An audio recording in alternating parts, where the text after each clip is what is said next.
Hi, everybody. I'm Lauren Gipp, and I just feel like I need to take a deep breath. Those of you who know me, I'm a teacher, a Montessori preschool teacher of young children, and also a mom of a kindergartner and a 2-year-old. And so while the world has been changing so much, I think everybody has been coming to terms with how to handle what's going on, how to handle teaching your child from home, how to handle disciplining your child at home who's around the clock all the time, whether or not they have siblings kind of complicates things. And for only children too, there's some challenges to the current state of things as well in terms of isolation and not getting that social time that they need. So I have been reading this lovely book even before this all happened to give myself some strategies about how to better discipline my own children in a way that I feel honors them, honors the integrity of them and the integrity of me as a parent. And so this book I feel like has been a really helpful tool. So I'm going to go ahead and introduce it. It's called No Drama Discipline, and the authors are Daniel J. Siegel and Tina Payne Bryson. And they wrote a wonderful book called The Whole Brain Child, which I actually have not read, but I've heard wonderful things about it.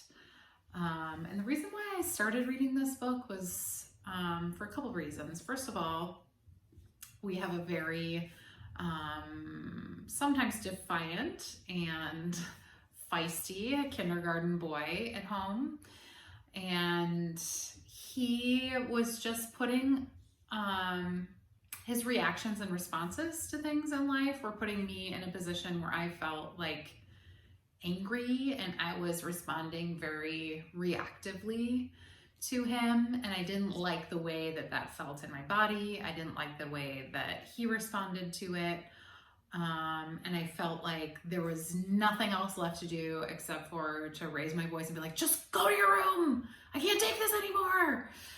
And so I feel that this book has given me some really helpful tools, and also my experience in the classroom too. And that's a very different experience, teaching young ones in the classroom versus teaching your own children at home. So this, I feel like, is a very conscious, proactive way to discipline your children instead of that reactive approach to disciplining your children.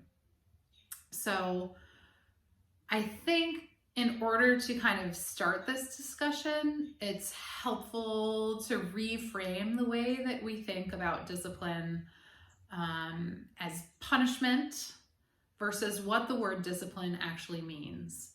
And the word discipline actually means to teach. It comes from the word disciple, which I think we're all more familiar with what that means.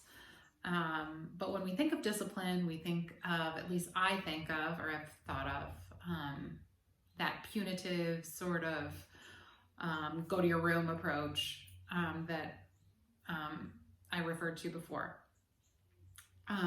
But that's really not what discipline is. If we're conscious, thoughtful parents, which I know all of us are, most of us are, we want to be teaching our kids important, valuable lessons about how to treat other people, how to respect their parents, how to respect their teachers, how to be able to control themselves.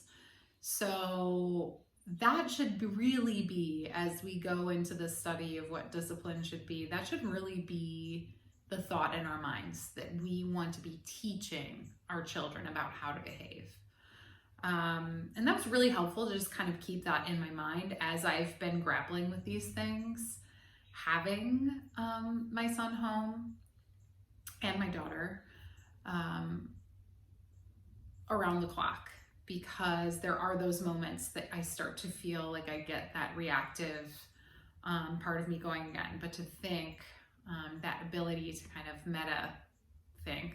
metacognition, to be able to think about how you're going to approach the situation is very helpful. So in their book, The No Drama Discipline, they talk about how there's two different parts of the brain, and that we need to be thinking with our children about what those two different parts of the brain in terms of their behavior really mean. They refer to it in simple terms so that kids can understand as the upstairs brain and the downstairs brain. And basically the downstairs brain is that primitive part of the brain that is very impulsive, extremely emotional, and reactive. And a lot of times that's where little children are operating from, because the upstairs part of their brain, which is that more evolved, sophisticated part of the brain, is still growing. In fact, the brain is not totally finished developing until their mid-20s. So I think that's a really important thing to consider as you're dealing with your child who is having emotional outbursts or difficulty seeing things from other people's perspective. That's because their brain just simply isn't there yet. And that's been really, really helpful for me to kind of categorize and understand the brain in that way, as seeing it as an upstairs brain and the downstairs brain. And it's really helpful for your kids to think about their brain in that way, to give them that picture of what's going on. So I feel like in general, those are kind of two core principles that were introduced very early on in the book that I felt were helpful and guiding principles for me as I kind of tackled the rest of the information in the book. Another interesting piece that they sort of introduce the topic of discipline with is just that understanding that when we're struggling to make good choices, and I've noticed this as a teacher and as a parent, what we truly want from adults or friends, companions, is to feel seen and to feel heard, even if the behavior and the way that you're acting is irrational or crazy. And I think we've all found ourselves in that position before with our partners, our spouses, family members, where we know we're being irrational and maybe reactive, but what you really want in that moment is to feel heard and seen. So if there's one thing, I think, a takeaway in applying different approach to disciplining your child, that is, I feel like, what the key piece of this approach to discipline is about. It's about connection. It's about helping your child feel seen and heard and valued, even if their behavior is not what you would want it to be. That is not to say that you support and accept a specific behavior, but that you can connect with your child to help them calm down, so that then when they're in a more rational headspace, that you're able to talk it through with them and help them to learn from the situation. So I think that's a good place to start, an introduction to what this can mean for you as a parent as you discipline your child. Because really what we want from our kids is for them to be able to look within themselves, to exercise self-control, and to make better decisions in the long run. So that piece of connection is what I'm going to focus on tonight, and how we can do that with kids as we're experiencing these conflicts that arise in our everyday lives. So one thing that connection does for kids is that it helps them move from a place of reactivity to receptivity. And I have a perfect example from my own life tonight and something that happened. It was dinner time, and my husband was making dinner, and he had specifically chosen the dinner thinking that my son would like it. And he called him to dinner, said, "It's time to eat." Oliver, my son, asked what it was, and when my husband said that it was burgers, which he normally likes, he was like, "No, I don't like burgers." And then started sort of just the whole situation kind of digressed from there. He got really upset. It was a trigger for my husband because he had worked really hard to get dinner on the table, had gone out shopping, which is sort of in these times a scary thing to do today, just to get the ingredients for it. And so he got angry, he raised his voice, and things just kind of escalated from that point. And Oliver ended up going to his bedroom and crying. So because I had been reading this book and understanding that connection is really the key piece of this, I decided to go circle back with him and go to his room and talk with him about what had happened. And one of the things that they say in the book is before a child can rationalize, before they're going to hear anything that you say, they're not going to hear it when they're in a reactive, defiant, upset phase. So what you can do to help is to use the power of touch, which is a huge point of connection and helps calm kids down. And you can get actually below eye level with them is what is ideal. If you think of animals, what they do when they're trying to show that they're not a threat is they bow down. And so as a parent, in order to send your child that message that you want to connect, you're not there to punish them, is to get below eye level, touch them, and kind of affirm and validate their feelings. Say, it's okay. I see that you were really, really upset that you didn't get to have what you wanted for dinner. And let's figure out a way together to work this out and come up with a solution to how this could be better the next time.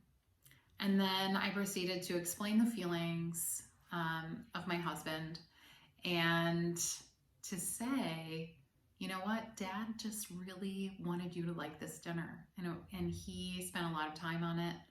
And imagine a time that you spent a lot of time working on something and you just really, really wanted somebody to like it and approve of it. And they said, no, I don't like it. I don't approve. How would that make you feel? And so we kind of talked through those feelings. I gave my husband some time to kind of like work through his feelings, and we have both been looking at this book together, and he kind of came back and I encouraged him that Oliver really needed to hear from him that it was okay to feel those feelings. That might not change the fact that we're still having burgers for dinner and you're still gonna have to eat them or not eat anything at all, because I think that is something that happens sometimes with discipline. Is we think that by tuning into our kids' feelings that we're somehow validating the behavior, and we're not validating the behavior. What we're doing is validating the emotion behind it. And that's a hard habit to break because it feels almost like you're spoiling your child in those moments when you feel like they're acting crazy and they just want what they want. To get in there and say, you know what, I hear you, I see your anger, I see your sadness, and what can we do to work together to make this better the next time? Because at the end of the day, Oliver ended up eating the burger. Nothing changed. I didn't make something else for dinner for him, but I was more there for him emotionally than I have been in the past. So I think that's something interesting to reflect on and think about as we think about our discipline approach with our kids, is the connection and building that relationship with your child is never spoiling. It's not giving them too many things or changing what you were going to do or what you believe in. It's just connecting. So it really helps, that connection piece really helps kids move from a place of reactivity to receptivity. As soon as he felt, especially because it was his dad was the one who got upset, as soon as he got down on his level, my husband John got down on his level, gave him a hug, and said, I know you felt upset. It was like you could just feel the tension leave. And I think that's what kids need sometimes, is just that understanding, which is what we need too. I think it's what we need as humans. Kids want to feel felt by us. Connection calms, like I was referring to before. And it builds the brain. When kids get to that place of calm, it allows them to start using that upstairs part of their brain, the prefrontal cortex, the part that's in charge of all the executive functioning, and the deeper thought processes. So that's really important, and that's what we want in kids. So I think that connection piece is really, really important as we work with our kids and making better choices. Not only that, but it really deepens the bond that we have with our children. If they feel felt by us and they feel loved by us, if they feel a true sense from us that when they're at their worst, we're not going to go away and we still want to be with them when they're at their worst, then I think that bond really strengthens and grows, and they'll be more willing to listen to us as we approach discipline from this place. In the future, they'll be more willing to listen to us than they were each previous time. So it really strengthens that bond. So hopefully this gives you some meat of some things to think about and how you approach that initial connection piece of how we discipline kids. Some other pieces that I would really like to get into and discussing and thinking about in another talk would be kind of some approaches in one-size-fits-all discipline, which typically tend to be timeouts and spanking, and why that doesn't tend to work as well and is not as effective as some other ways of reframing the way that we think about discipline. So we're going to get into that a little bit more, some more strategies that we can use to kind of complete the cycle of discipline, but that connection piece is the one that I really wanted to focus on today. Hopefully you're gaining something from this. Obviously, I am not an expert. I am in this with you all. And especially now as these times are changing and we're facing a new reality with our kids at home and doing our jobs and trying to figure this all out. So if you have any thoughts, ideas, comments, things that work for you at home as we continue this series, I would love to hear them. Please reach out to me. And yeah, just enjoy your evening, and hopefully this gives you some good material to think and rest on. See you soon.